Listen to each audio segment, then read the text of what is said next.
It's been 33 days.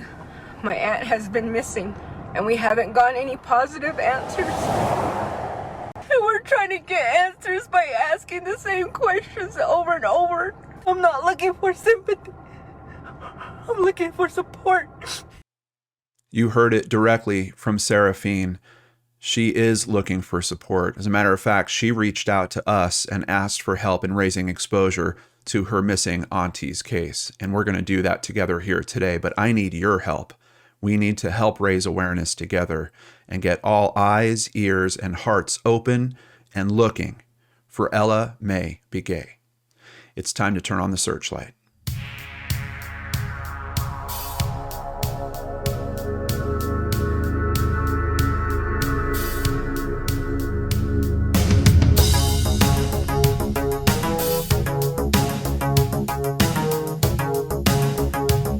Happy Friday and welcome to another episode of Brainscratch Searchlight. I'm John Lorden. Thank you so much for caring about these cases like I do. This is a tough one, Brain Scratchers. Originally a missing persons case, the status of it has shifted, but Ella Mae still has not been found. A vehicle that belonged to her still not located. We've got a lot of information to get into. Let's go ahead and get started. Starting at krqe.com, Navajo police search for missing woman last seen in Sweetwater, Arizona. This was posted on June 16th, 2021. The Navajo Police Department Shiprock District is asking for the public's help in locating 62-year-old Ella Mae Begay. And I want you to stop for a moment and just think about this. Think of the elder family members that you have in your life. Think of one of them going missing. Just a terrifying situation right from the outset. And here we are months later, and we still don't know where she is. Authorities say she was last seen by family on June 15th in Sweetwater, Arizona. Police describe Begay as having a slender build, is about 5 feet 1 inch tall, and weighs about 110 to 120 pounds. Begay may be with her vehicle, which is a silver 2005 Ford F-150 pickup truck with an Arizona license plate AFE 7101. We're going to get some more description on the truck from another article as we roll forward, but let's learn a little bit about the community that this is happening in. This is the Sweetwater community. I'm going to apologize in advance because I know my pronunciation of this isn't going to be great. It's the Tulslakan community, which is part of the Navajo Nation. Sweetwater chapter is located 14 miles south of the Red Mesa Trading Post off of U.S. Highway 160 and west of the beautiful Carrizo Mountains. Sweetwater chapter house was built in the early 1960s. The population is about 1,700 people. And we can see from the little map down in here in the corner, a little bit outside of Flagstaff as well. But let's go ahead and start by trying to learn just a little bit more about Ella Mae. And this is from the Facebook page that's been put together, Trailing Ella Mae, trying to find her. My auntie, Ella Mae Begay, the master rug weaver. It is said that these techniques, used over hundreds of years ago by our ancestors, have become embedded in any artist's DNA. Her designs are inspired and captures the beauty in mundane objects and places. Different mediums allow her to express different ideas. She works hard to develop weavings that speak both to her and to others about the beauty that exists. Her work is a constant search for the best way to interpret the ideas that she has about herself and the work she lives in. She doesn't limit herself to one medium, style, or concept. Each piece she creates is simultaneously an extension from her past and where she's going. If the viewer stops for just a moment to view and reflect on her rug she created, then she knows she succeeded in her work.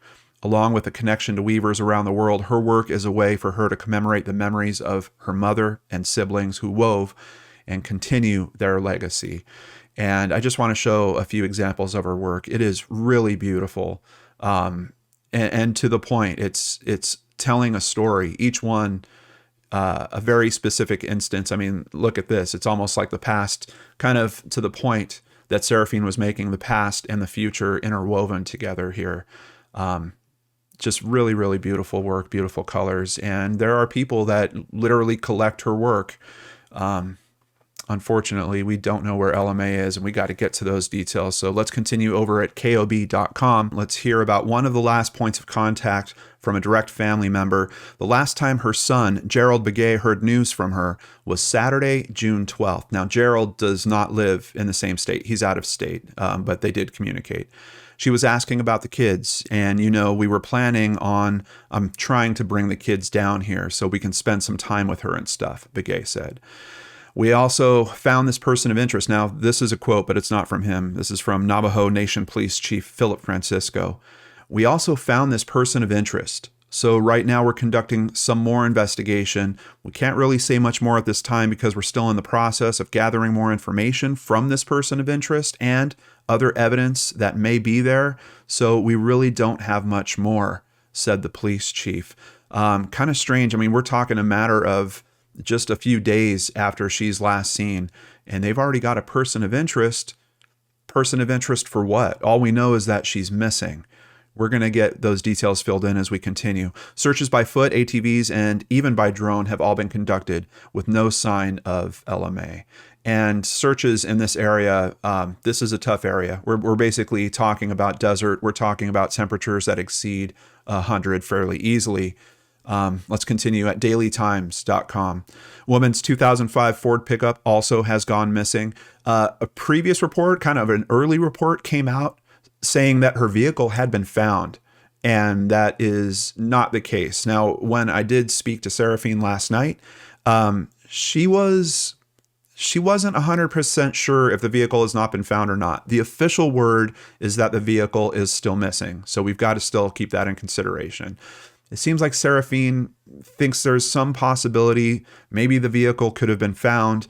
And I think you're going to see why as we go through the details of the story and what the family has been told. But the official word on all fronts, and the word that Seraphine told me she's getting directly from law enforcement, the truck still hasn't been found.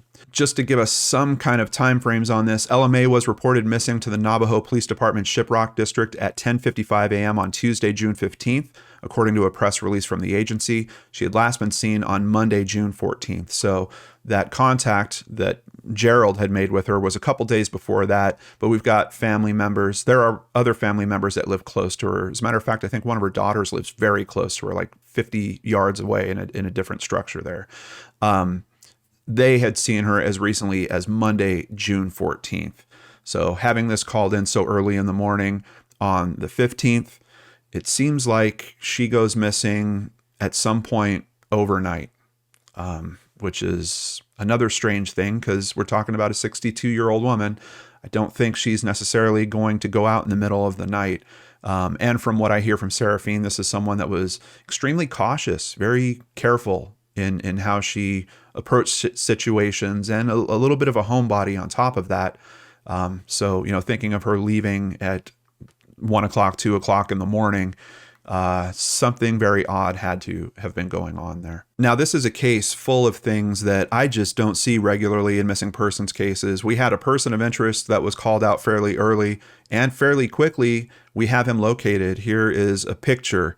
Man located. Investigators determined Preston Tolth may have been in the area the morning of Begay's disappearance. Tolth is known to reside in the Thoreau, New Mexico area. Police said that is where they located him, and here is a full picture of Tolth. Now, according to the media, we're going to hear some conflicting information. Did he know LMA or not? I think I'm going to be able to clear that up for you guys as we go along, but let's go ahead and continue over at another article from Daily Times on this case. New details were released about the arrest of the person of interest, but no new details really about the missing person investigation. Preston Tolth was arrested on Navajo Nation charges for an unrelated battery on a family member and was held at the Crown Point Department of Corrections, NPD spokesperson Christina Sosi said. Tolth, who the Navajo Police Department said also had some outstanding warrants with the Farmington Police Department, was extradited with the approval of the Navajo Nation and booked into the San Juan County Adult Detention Center on the evening of June 18th. Keep in mind, we're talking about a reservation here. And what we're seeing here is basically the Navajo Police Department take him into custody. Someone approves him being extradited off-site from the reservation for him to face charges somewhere else. So that's kind of what's going on with this situation. And we might hear a little bit more about that. He's being held on a misdemeanor charge according to online records. The Navajo Police Department Criminal Investigations is working with the Federal Bureau of Investigation, and the search efforts are aided by air support from the Arizona Department of Public Safety. Those combing the area in a grid search include numerous community members, the Division of Public Safety personnel, and search groups, according to a news release. So keep in mind, this community we're talking about, roughly around 1,700 people, probably fairly close-knit community. And we're going to see some examples as well of people really stepping up to help on this search.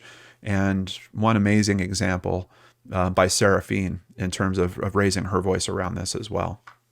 So let's get a little more information on Preston Tolth. How does this all fit together? 21-year-old Preston Tolth was picked up for failure to comply with his probation for an unrelated aggravated assault charge. Police have been questioning him regarding the disappearance of Begay, but police said they have not gotten much information from him. It is very concerning, said Navajo Chief of Police Philip Francisco. We don't want to give up looking. Police said Tolth was at a home near Begay's in Sweetwater the night before she was reported missing. Police responded to a disturbance call at the neighboring house that included a verbal argument between Tolth and others, but no charges were filed. Then, when police returned to the area to respond to the missing person report of Begay, they remembered that disturbance nearby and wanted to question everyone who was in the area that night.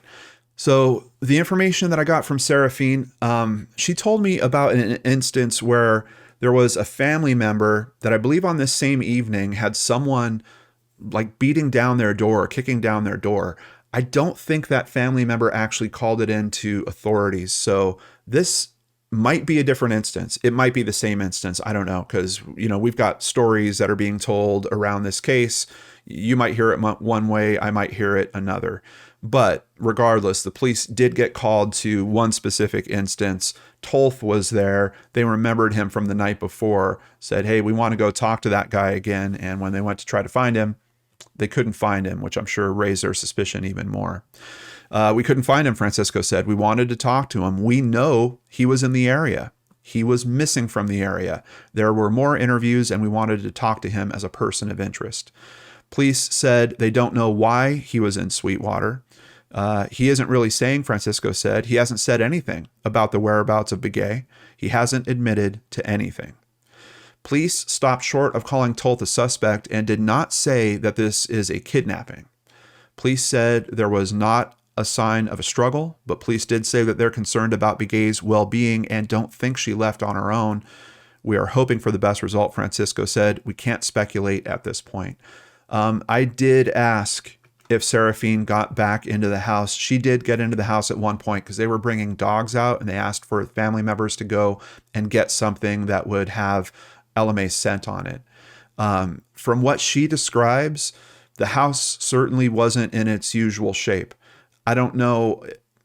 I think she does believe that there might have been a struggle in there. What she described to me really made it seem almost like someone might have been searching for something in the house. She described that a bucket of tools is kicked over and some tools are splashed out all over the place, and one of the vents is taken off a wall or something like that. The main consideration that I gave to the information she was giving me was it seems like LMA didn't have a bank account. And I'm concerned that someone might have become aware of this and maybe wanted to find a stash. I don't know. And Seraphine didn't know 100% if LMA did have some type of personal savings thing going on in her home. But the things that she described to me seemed like someone had been searching through the house. Could that possibly have been law enforcement search through the house? Maybe, but some of the stuff that she was explaining to me sounded a little bit outside of that. So I'm just thinking of that as a possibility in this that I think we have to keep in mind. Police said Tolth and Begay are not family and do not know each other. Begay's family said they held a candlelight vigil in the area Saturday night for Begay's safe return. So according to KRQE in this article, not family and they don't know each other. Continuing over at NavajoTimes.com, police searching for missing 62-year-old from Sweetwater, and we see the chapter house here in the photo. And this is where some amazing volunteers start stepping up and trying to help with this as well. Delegate Charlene So pleaded to the public for any information regarding the disappearance of 62-year-old Ella Mae Begay. Her 2005 silver Ford F-150 truck with Arizona license plate AFE 7101 was last seen leaving her residence in the early morning hours of Tuesday, June 15th. I asked about this. It seems that I'm not sure if I think it's the family member that lives close by, seems to recall seeing the truck leaving at around 2:30 in the morning. Certainly seems strange for a 62-year-old to go out at that time at night. But the actual time of her going missing remains under investigation. Another thing I asked Seraphine was, the person that witnessed the truck, did they only see the truck, or did they see that there was people in it? Could they see that Ella Mae was driving it? No details in terms of who was in it. Was there more than one person? The only detail was it was her truck, and it seemed to leave around 2:30 a.m. Begay's silver truck has a few dents, dark tinted windows, the gas cover's missing, and the tailgate is down with a spare tire in the back. So a bit more of a physical description there. There is a poster where they've put out a reference photo, but they don't have actual photos that I've seen that are circulating about the truck. So here's the reference.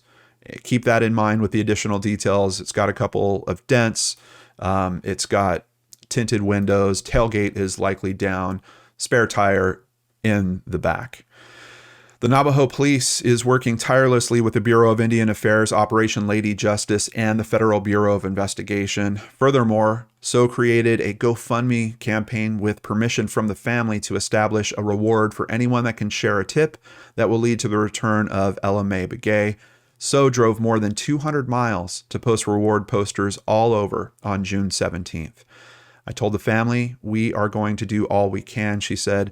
I know some of us are exhausted and some people have been terminated from their job to search.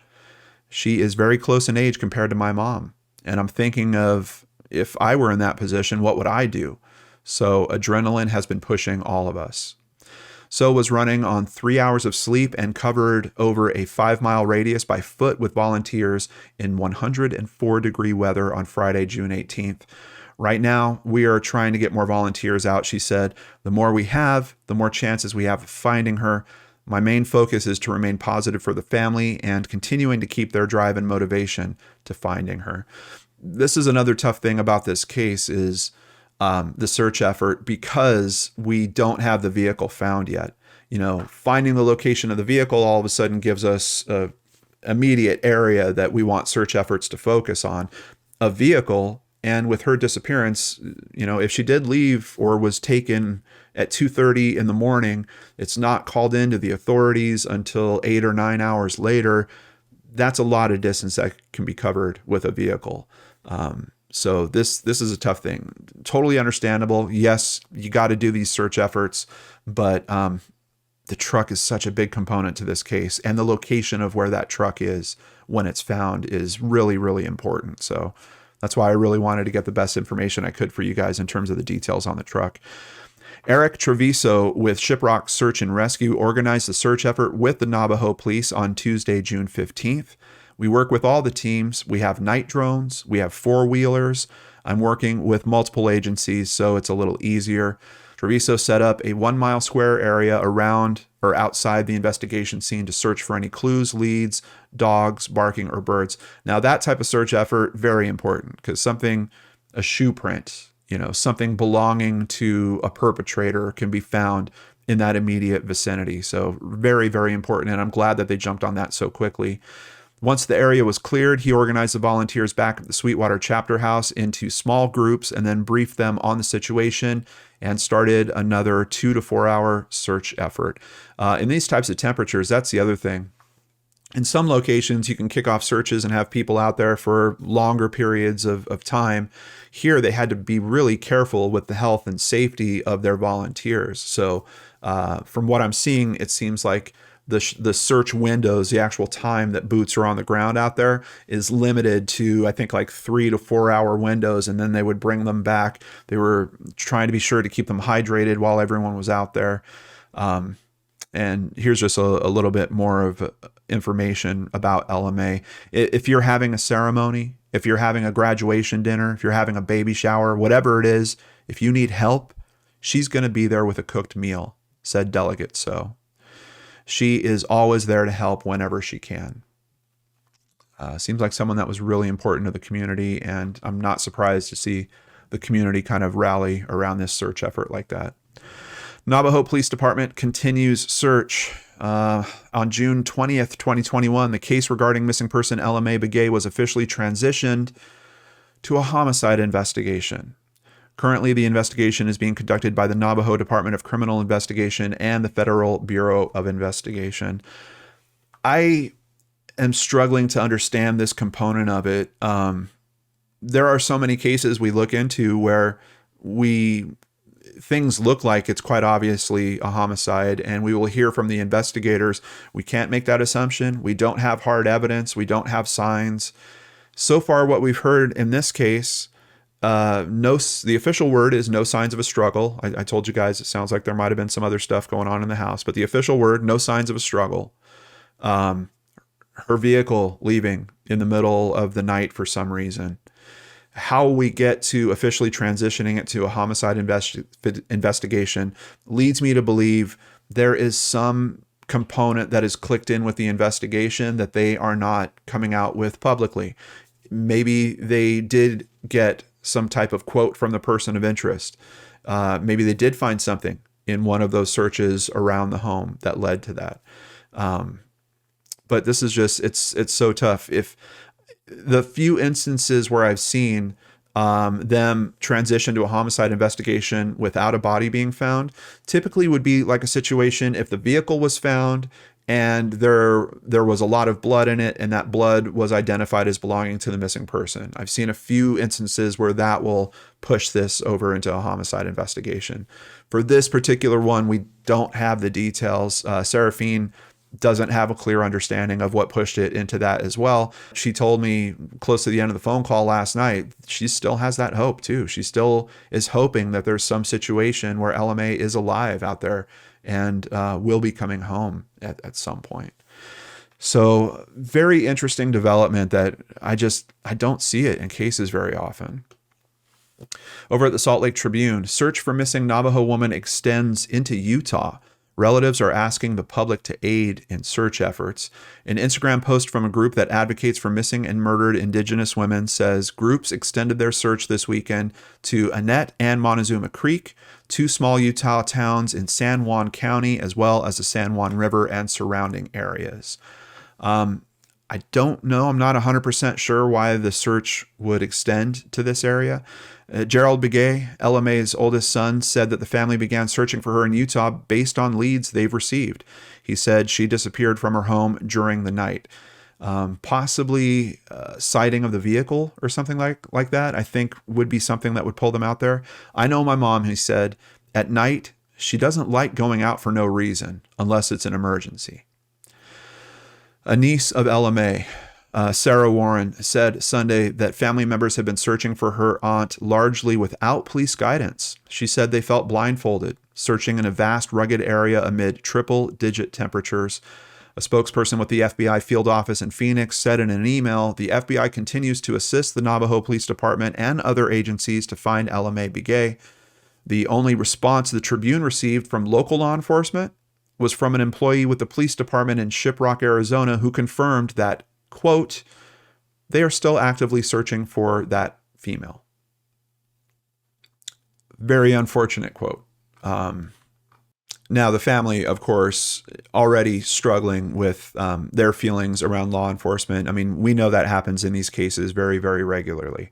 But when you have a quote like that on top of everything, it doesn't help things. And admittedly, we've got many different departments that are coordinating on this, and there's all kinds of different people that work in these organizations. Not everyone's going to be kept up to date on everything.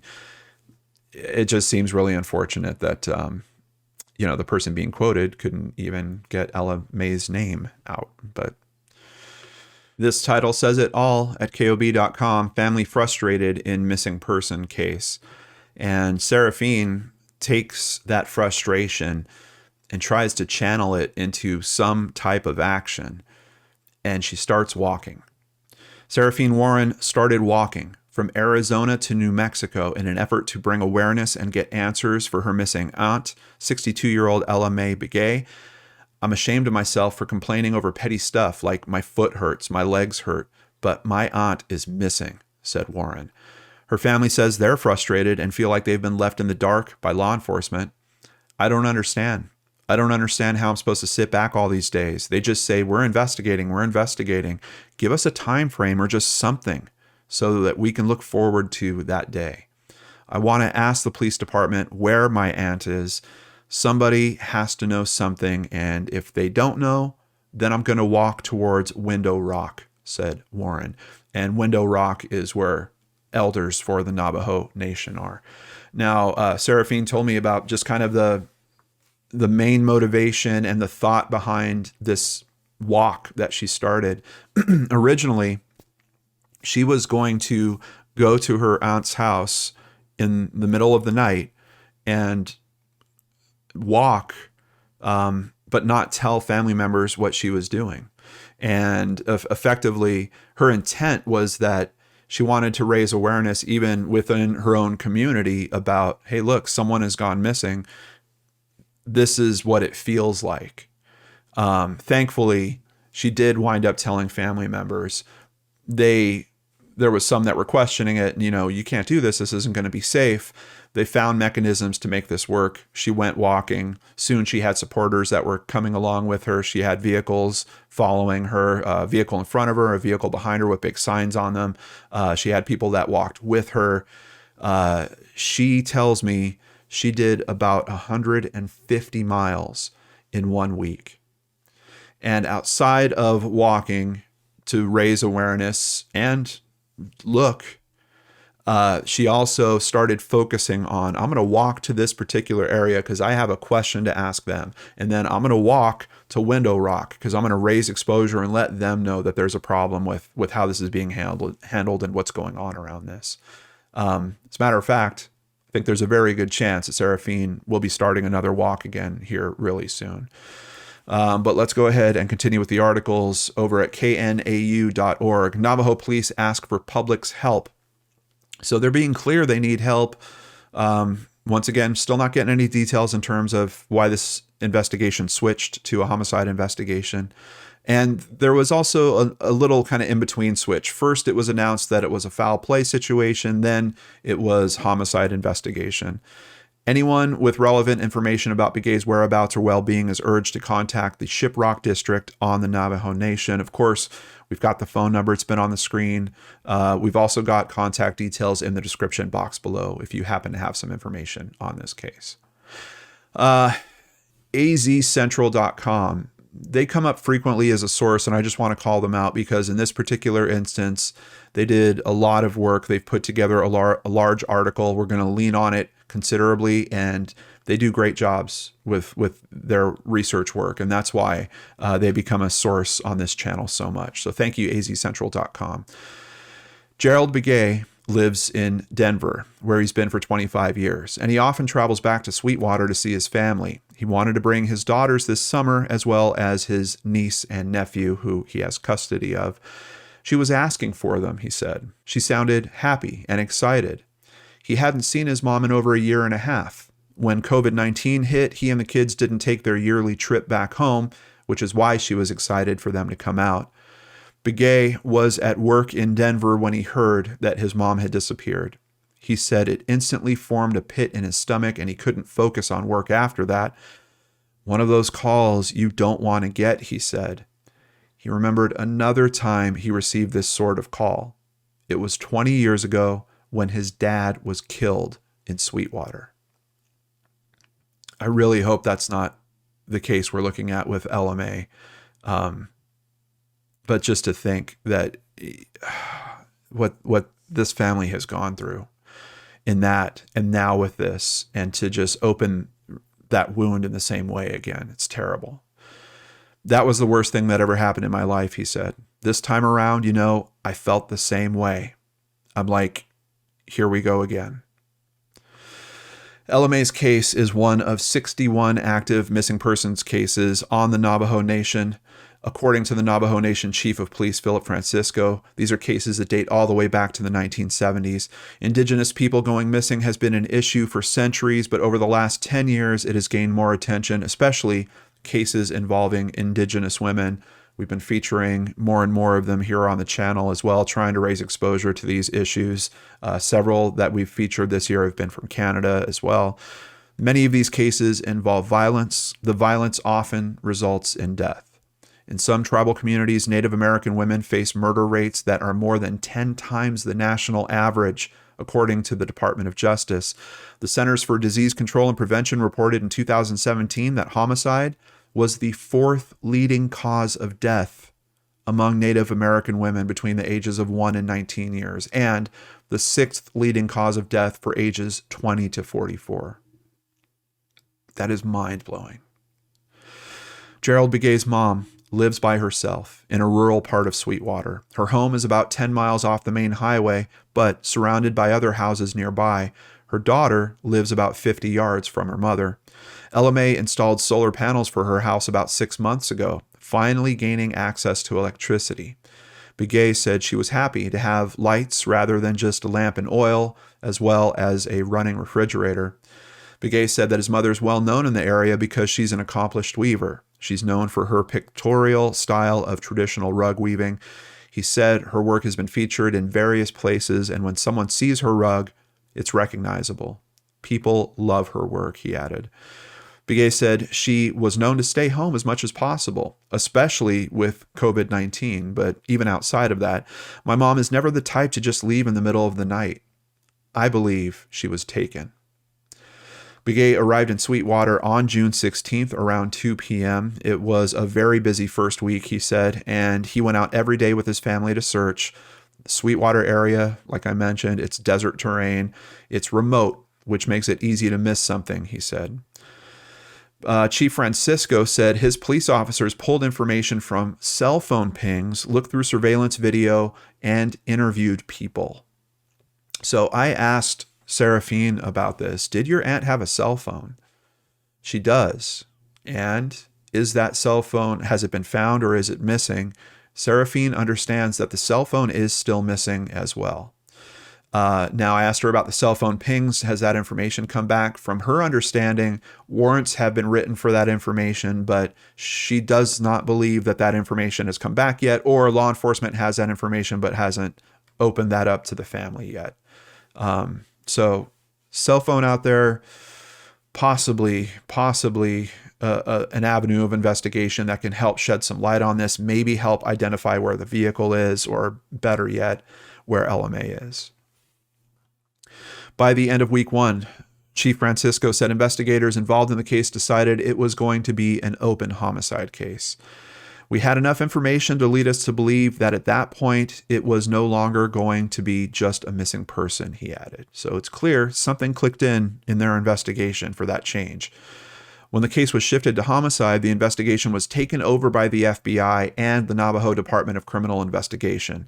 The Navajo Police Department has no authority over the case. Might be an explanation for why we got kind of that sloppy-ish quote on the previous article. At this point, with it being a homicide case, it's being handed off to other divisions. It seems like they're not the front line of support for this case at this point.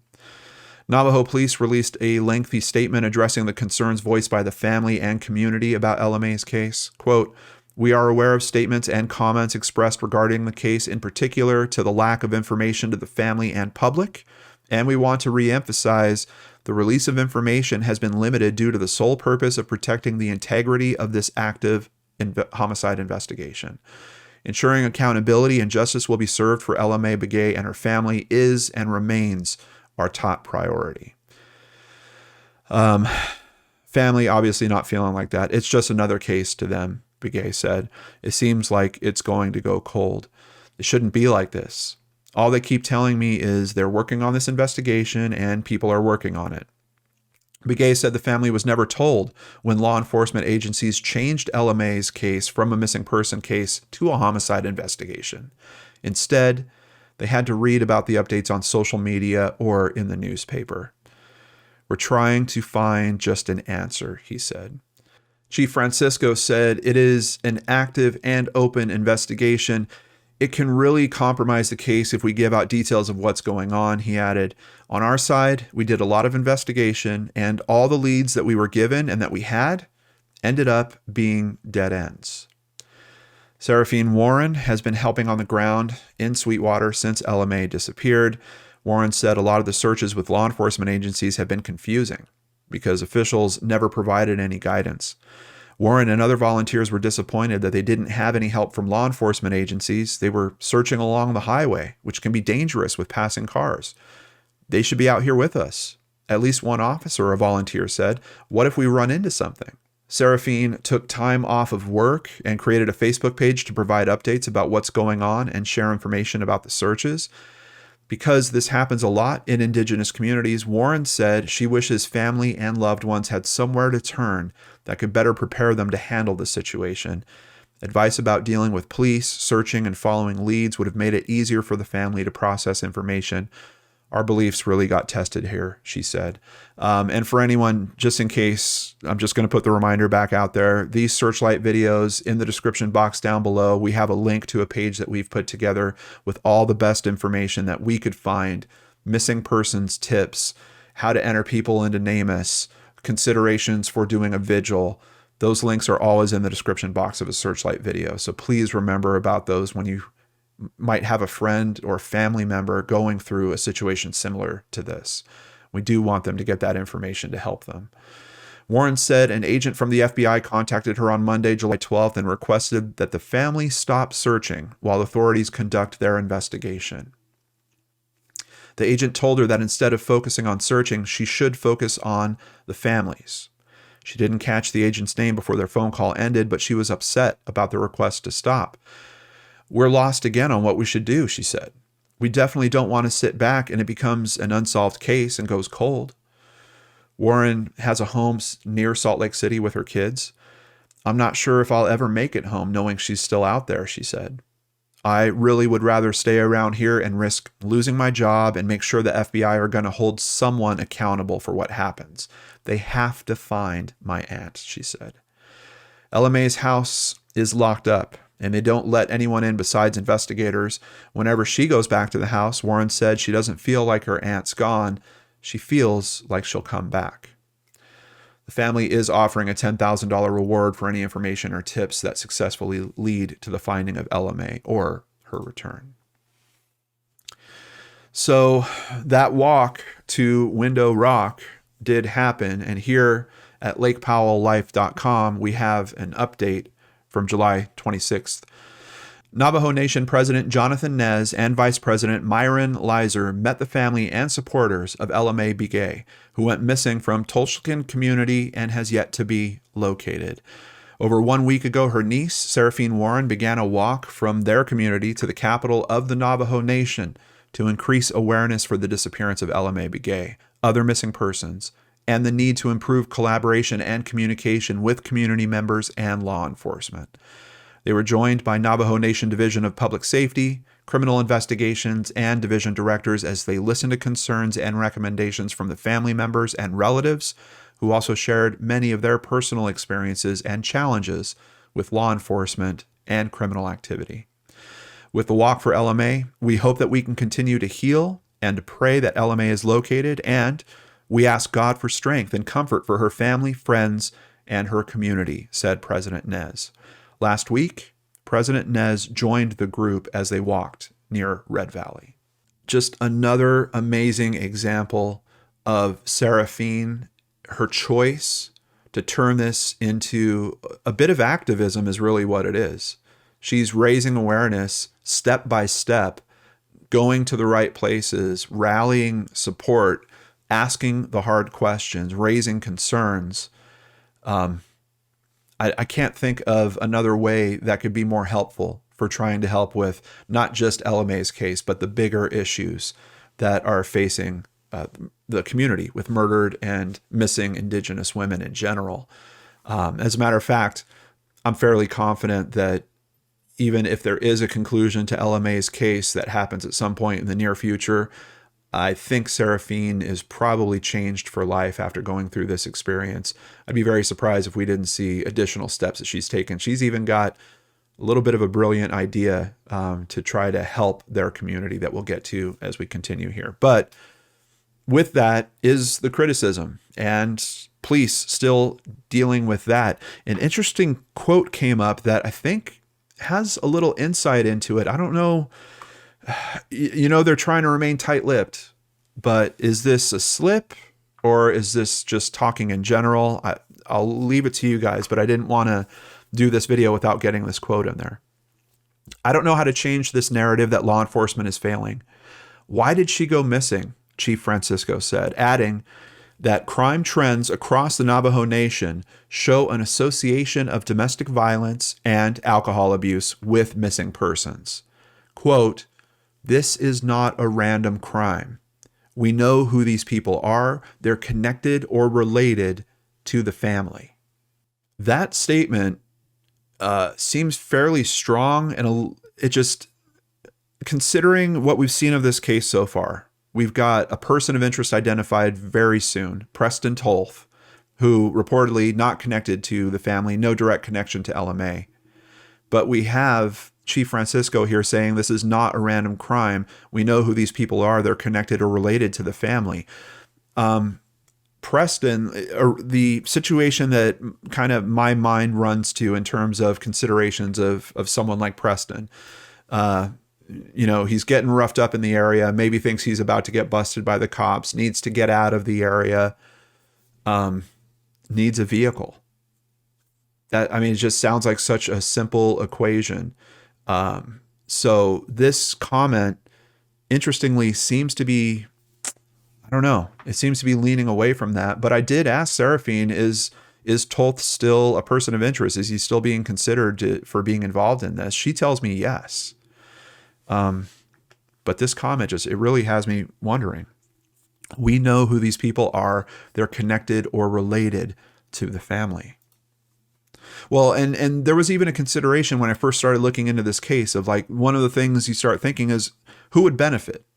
Who would benefit from LMA disappearing? Is there a family member that would become the owner of her home, or would benefit in some way for some insurance policies or things of that nature? It's weird because that statement just seems like it's aiming a little more in that direction rather than random crime, which is kind of what the earlier coverage looked like. Over at NavajoTimes.com, just an amazing and breathtaking picture. Warren said for this to happen to her aunt, it had to involve someone who knew her. So Seraphine, almost along the same lines, thinking in the same direction, it seems like. Quote, "I don't know who I was mad at the most," said Warren, of all the factors as to why she believes her aunt's case was mishandled. "I was mad at the police officers, mad at my cousin's sister for not doing anything to save her." I don't know if she's talking about the relative that saw the vehicle drive away at 2:30 in the night. I think that's who she's referring to. "I was mad at my aunt and the person of interest that's in custody. I was mad at everyone. How do I feel better from all this? So I started walking." On July 19th, she said she was at her uncle's talking about Begay and trying to think of where she could be. "I just told him, I'm going to walk. I'm going to walk to the police station and see why they haven't updated us on anything, and to see if they're even working on this case. And I'm going to walk to Window Rock. I want to prove a few points." One of them, she states here, that the police officers don't care. Which I just... And let me echo, she has very, very strong feelings about that. And I don't want to undermine those feelings. She's having a very direct experience with a missing persons investigation, something that I look at through a long lens. I've never had a one-to-one, had to deal with an investigation. I've spoken to many, many, many families that have dealt with this same situation. A lot of them have the same criticisms. A lot of them feel the same way. The closest thing to a solution that I keep coming up with whenever I hear about this mechanism, I wish there was some form of caseworker. There has to be some type of in-between. We get that law enforcement is largely a division of action. They're going to do their work. They're going to do their investigation. They're going to pull in long hours. But that doesn't mean that their focus is always on, hey, have we connected with the family recently? The one thing Seraphine's asking for, like, give us time frames. Is there some avenue, some aspect of the investigation where they can say, hey, we've got that search warrant going. We talked to our legal team and they said we should hear back on that in 60 days. So we'll check in with you guys in 60 days and know what's happened with that. Like, just some regular mechanism of keeping contact, I think, would just make such a big difference. Now, I do want to point out, when this shifted to homicide investigation, FBI resources came in. There is a caseworker that has been assigned from the FBI to interact with the family. But that happened at a little bit of a later state. I think a lot of these wounds were already kind of in place, a lot of these tough feelings with local law enforcement. The family had given the police leads but didn't receive any updates. These leads, said Chief Philip Francisco, were all looked into and came up with nothing. Quote, all of these follow-ups, suspects have been looked into. We can't tell them about it. Just because we can't tell them about it doesn't mean it hasn't been done. It's disheartening. They don't trust the investigators. Not only Francisco, but also President Jonathan Nez and his staff have received backlash, even after they met with Warren during the walk and greeted her when she arrived at the president's office at the conclusion of her walk. Then there was an update meeting that was supposed to happen. The road to LMA Begay's brother, Robert Curley, is far from the main road, with no markings to indicate where to turn. The road is dirt. Getting lost is a strong possibility unless you're from the area. On July 22nd, Curley was adamant about having an update meeting at his home. So Nez, Francisco, Director of Human Resources, Perfilia Fowler, 2 police officers, and 1 criminal investigator were the only non-family members who could find the home. Criminal Investigation Director Michael Henderson and FBI agents weren't so lucky. And with no signal to help them get directions, they decided to leave. Quote, I'm tired because of my sister, said her brother, Curley. Ever since she disappeared from her house, we are still thinking positive. We want to shake hands with my sister. I want to give her a hug. That's what I think, but sometimes I cry, he said. It's really hard to lose someone like this. My sister, she's been stolen. They told us they can't tell us nothing again, said Warren, but they did reassure us that they're working on it. The same thing they keep hearing. On the visits with LMA Begay's family, Nez was there only to listen and said he liked Warren's suggestion to get surveillance cameras for the elderly, which she wants to call EllaCam. So I talked to her about this as well. Basically, her idea is some of these areas are so rural that, like, you don't have a gas station where you can go to the gas station and say, hey, we need your surveillance video. We got to see if this truck drove by at a particular time. So she's kind of thinking there could be cameras placed strategically in these areas to help with that. Major crossroads, close to highways, things of that nature. And really her focus is to try to help the elder community for cases like this. But I think it could help in so many other ways. I know there's people that are concerned about privacy out there. These would be kind of in public areas, very specifically placed. Not necessarily like, they're not going to put a camera in Ella's home so they could see what's going on. But it makes sense, especially for areas like this where maybe you don't have regular businesses that have their camera systems that law enforcement can lean on. The person of interest in Begay's case is Preston Tolth of Thoreau, New Mexico, who is believed to have known Begay. What did I just say? Who is believed to have known Begay. Very different information from what we got much earlier on. Once again, I talked to Seraphine about this, and it seems like they did actually know each other.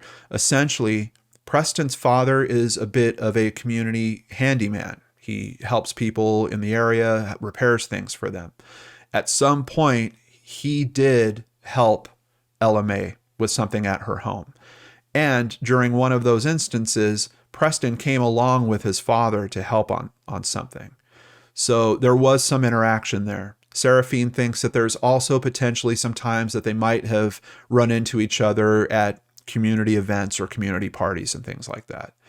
So the earlier information that they totally didn't know each other, now we're starting to hear there's actually some connection there. And here at Navajo Times, they're just calling out that they do believe that he actually knew her. According to Seraphine, that information I gave you is the connectivity. And then I told you guys earlier, there was something kind of interesting about the Navajo Nation handing Tolth off for these charges.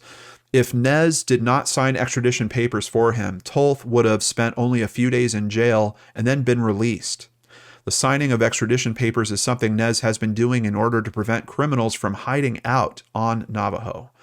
I'm trying to keep our people safe, he said. Imagine if I didn't sign this extradition paper, this individual would have walked free.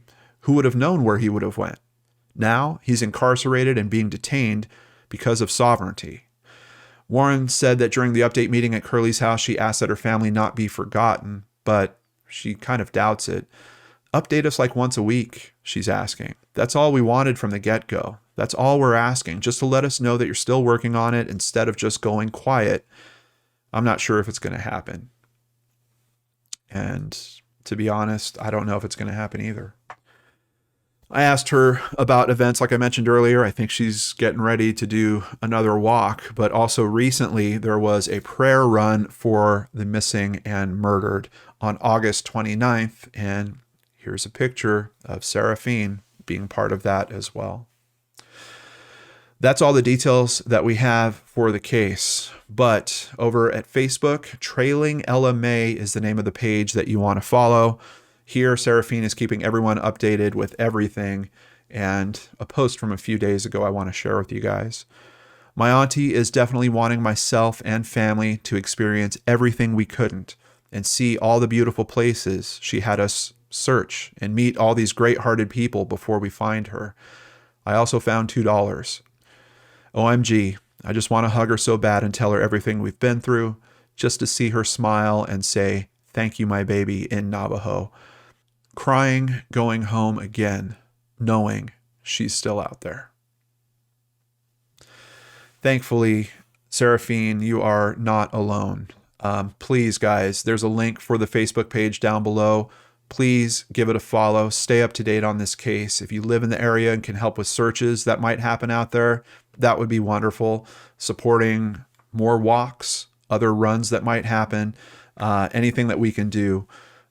Please be a part of it. Go ahead and follow that Facebook link down below. As mentioned in the articles, there is also a GoFundMe. It is for reward money. It's going direct to reward money. They've already put the promise out there of $10,000. We can see they've raised $7,320 as of right now. Of course, on behalf of myself and my amazing supporters through Patreon, PayPal, thank you guys so much. We're making a donation together to help bring this amount up, get them closer to that goal so that they're good and ready to pay it out when the right person does the right thing, picks up that phone and kicks in that information that we're all waiting for. Once again, please help us raise exposure to this case by sharing this video with friends of yours in Arizona. We want everyone aware of Ella May's case and trying to help on all fronts. And Seraphine, thank you so much for trusting me in telling this story. And you've got a few thousand new friends now that are here walking with you in spirit. A big thank you to new patrons G. Newton and Kanui Asiri. Thank you so much. Also, Jacqueline Pugh increased her pledge. If you'd like to support the channel, please visit lordandarts.com, where you can sign up for Patreon, sign up for PayPal, buy merchandise, or even buy us a coffee like Miss L regularly does. We really appreciate the support as we help these families in these very, very tough situations. We can't do it without your support. So thank you very, very much. Have a wonderful weekend. Monday is a holiday. No episode of Case Cracked, but of course, a new episode of Seriously Mysterious will be released on Tuesday. Regular schedule after that. We'll see you back here then on the Lord and Arts channel.